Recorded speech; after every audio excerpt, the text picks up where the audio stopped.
प्रिय विद्यार्थियों, नमस्कार। मैं doctor KC. Sharma, associate professor, राजकीय कला महाविद्यालय अलवर। आज एमए तथा बीए फाइनल भूगोल प्रायोगिक के लिए प्लेन टेबल सर्वेक्षण की जो सर्वेक्षण प्रक्रिया है उसके बारे में जानकारी प्राप्त करते हैं। प्लेन टेबल सर्वेक्षण करने की अनेक विधियां होती हैं और प्रत्येक विधि में निम्न क्रियाएं प्रमुख रूप से क्रियाएं की जाती हैं, जिसमें पहली आवीक्षण रेखा चित्र बनाना, कच्चा चित्र बनाना, दूसरी प्लेन टेबल को स्थापित करना या समतलन का कार्य करना, तीसरा प्लेन टेबल को स्थापित करने के बाद किरणें खींचना और प्लान को तैयार करना। पहला, आवीक्षण रेखा चित्र बनाना। वास्तविक सर्वेक्षण कार्य करने से पूर्व दिए गए क्षेत्र का भली भांति निरीक्षण करके दूर से दिखाई न देने वाले क्षेत्र के आवश्यक विवरणों जैसे सीमा रेखा के मोड़ आदि पर सर्वेक्षण दंड गाड़ करके हम उनका चिन्हित कर लेते हैं। इसके बाद सर्वेक्षण में प्रयोग की गई विधि के अनुसार आधार रेखा और संक्रमण स्टेशनों को निश्चित करते हैं। इसके बाद क्षेत्र के आवश्यक विवरणों और सर्वेक्षण स्टेशनों का चयन करने के उपरांत इनकी अनुमानित स्थितियों को रेखा चित्र या आवीक्षण रेखा चित्र में चिन्हों अथवा नामों के द्वारा अंकित कर लेते हैं। दूसरा, प्लेन टेबल की स्थापना।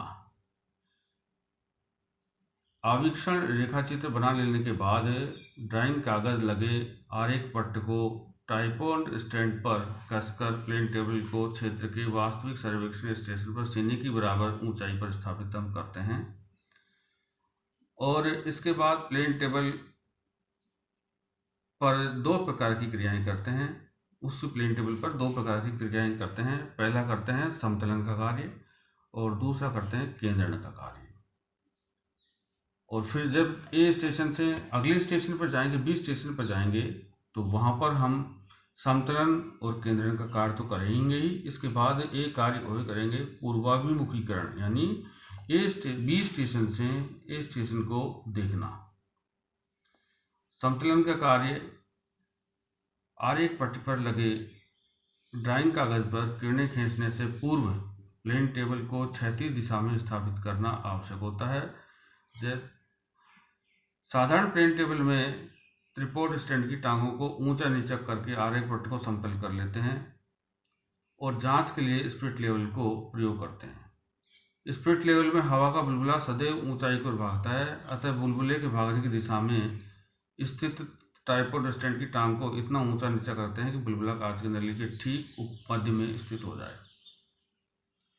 प्लेन टेबल को समतल करने के लिए आरेख पट्ट के प्रत्येक कोने और मध्य में स्पिरिट लेवल को रखकर उपरोक्त क्रिया की पुनरावृत्ति करते हैं।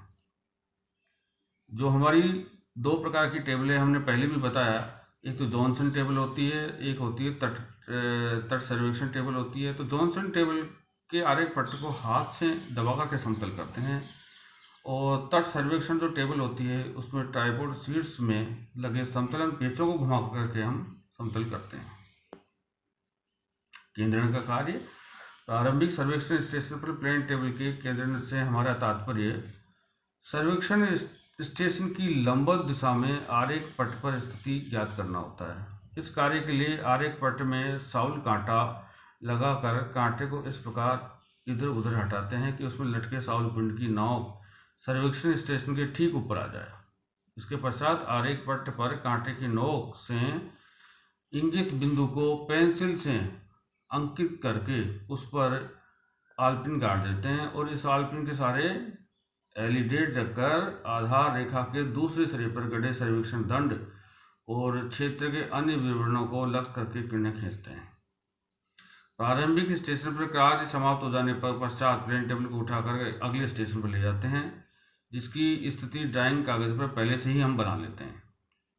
अतः यहाँ साउल कांटे की नोक को पुनः अंकित बिंदु पर स्थित रखते हुए समूची टेबल को इधर उधर हटा करके हम केंद्रण का कार्य या सेंटरिंग का कार्य करते हैं।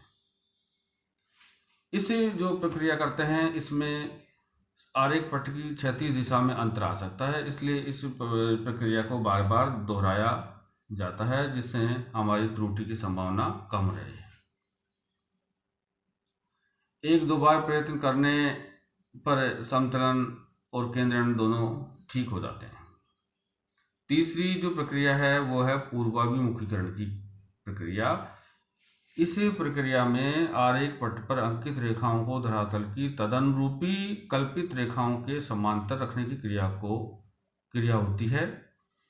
प्रारंभिक स्टेशन के पश्चात आगामी स्टेशन पर जब हम जाते हैं तो वहां किरणें खींचने से पूर्व प्लेन टेबल का समाकलन और केंद्रण करने के साथ साथ उसका पूर्वाभिमुखीकरण करना भी आवश्यक होता है, अन्यथा प्लान में अंकित कोई भी विवरण अपनी वास्तविक स्थिति से भिन्न होगा। और पूर्वाभिमुखीकरण का तात्पर्य होता है कि ए स्टेशन से जब हम बी स्टेशन पर जाएंगे तो बी स्टेशन से ए स्टेशन को लक्ष्य करके जब हम देखते हैं एलईडी की सहायता से, उस प्रक्रिया को हम पूर्वाभिमुखीकरण कहते हैं। यह प्रक्रिया दो प्रकार से संपन्न होती है। पहला ट्रप कंपास के द्वारा।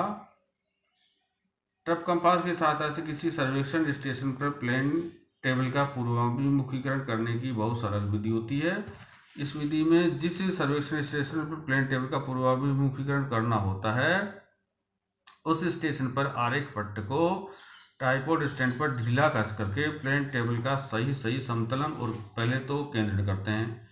इसके बाद ड्राइंग कागज में प्रारंभिक स्टेशन पर खींची गई उत्तर दक्षिण रेखा के सारे ट्रप कंपास रखकर आरेख पट्ट को सुई की द्वारा इंगित चुंबकीय दिशा में हम घुमाते हैं। जब ट्रप कंपास की सुई उत्तर दिशा की ओर अशांकित हो जाती है तो आरेख पट्ट को ट्राइपॉड स्टैंड पर पूरी तरह से हम कस देते हैं। इस प्रकार की विधि में प्लेन टेबल का पूर्वाभिमुखीकरण करने के लिए ड्राइंग कागज पर पहले से अंकित उत्तर दक्षिण रेखा को दिशानुरूप स्थापित किया जाता है। दूसरी जो विधि है पूर्वाभिमुखीकरण करने की वह है पश्च दृष्टिपात से। इस विधि में ड्राइंग कागज पर पहले से अंकित आधार रेखा के दोनों सिरों को धरातल पर स्थित तदनुरूपी सर्वेक्षण स्टेशनों की दिशा में रखकर प्लेन टेबल का पूर्वाभिमुखीकरण हम करते हैं। उदाहरण के लिए मान लें कि धरातल पर ए और दो स्टेशन हैं जिनकी ए बी आधार रेखा कागज पर A B small a b से प्रकट कर रही है। अब बी स्टेशन जो धरातल का है पर टेबल का पूर्वाभिमुखीकरण करने के लिए ए स्टेशन पर एक रेंजिंग रोड या सर्वेक्षण दंड गाड़ते हैं और आरेख पट्ट को ट्राइपॉड स्टैंड पर ढीला कसते हैं। बी स्टेशन पर प्लेन टेबल का समतलन और सही केंद्रण करते हैं। इसके बाद बी तथा स्मॉल बी जो हमारा ड्राइंग शीट पर बना हुआ है वहां से हम एलईडी के कार्यकारी किनारे को बी ए रेखा के सहारे रखकर आरेख पट्ट को इतना घुमाते हैं कि दृश्य वेदिका का तार ए स्टेशन पर गड़े सर्वेक्षण दंड की सीध में आ जाए। सीध मिल जाने के बाद आरेख पट्ट को बंधन पेच से पूरी तरह कस दिया जाता है और इस प्रकार की प्रक्रिया को हम पश्च दृष्टिपात से पूर्वाभिमुखीकरण कहते हैं। ये प्रक्रिया है बैक साइड फ्रॉम बी ए, ये ए स्टेशन और ये बी स्टेशन। बी स्टेशन से हम वापस ए स्टेशन पर जो रेंजिंग रोड लगा हुआ है उसको हम कहते हैं। ए से जो बी के बीच की जो लाइन है उसको हम आधार रेखा या बेस लाइन कहते हैं। तीसरा जो प्रक्रिया है प्लेन टेबल की सबसे महत्वपूर्ण, पहली तो कच्चा चित्र बनाने की होगी, आवेक्षण रेखा चित्र बनाने की होगी, दूसरा सब प्लेन टेबल को स्थापित करने की होगी, तीसरी हम कहते हैं अब रेखाएं खींचने की। अब हम वास्तविक सर्वेक्षण कार्य प्रारंभ करते हैं। प्रारंभिक सर्वेक्षण स्टेशन पर प्लेन टेबल का समतलन और केंद्रण करने के पश्चात किसी आगामी स्टेशन पर समतलन और केंद्रण और पूर्वाभिमुखीकरण तीनों क्रियाएं पूर्ण कर लेने के बाद क्षेत्र में विवरणों तथा आगे बढ़ाई गई आधार रेखा कि अगले स्टेशन पर गाड़े गए सर्वेक्षण दंड को एलईडी से लग करके सरल रेखाएं कहते हैं।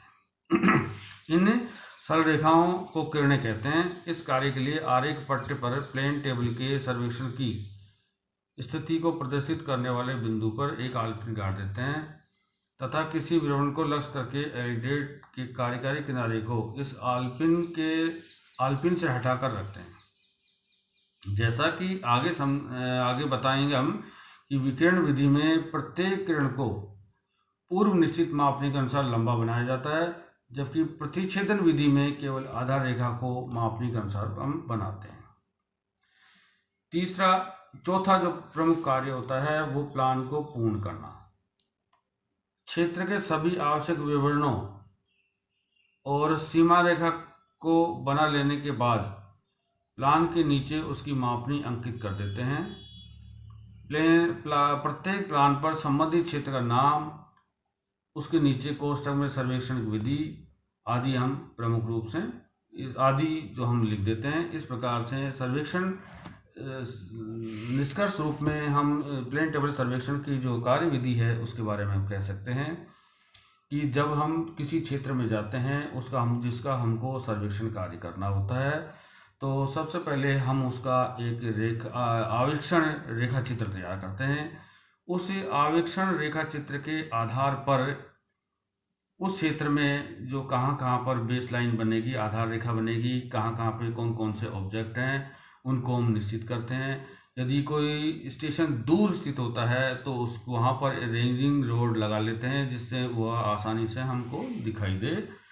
और रेखा चित्र बनाने के बाद में उस क्षेत्र में जहाँ पर हम जाते हैं, उस जो क्षेत्र जिसका हमको सर्वेक्षण कार्य करना होता है वहाँ पर प्लेन टेबल की स्थापना करते हैं। स्थापना में इस स्टेशन में जो पहला स्टेशन होता है वहाँ पर लेवलिंग और सेंटरिंग का कार्य प्रमुख रूप से किया जाता है। जब हम ए से बी पर जाते हैं तो लेवलिंग, सेंटरिंग और ओरिएंटेशन यानी पूर्वाभिमुखीकरण की क्रिया भी की जाती है।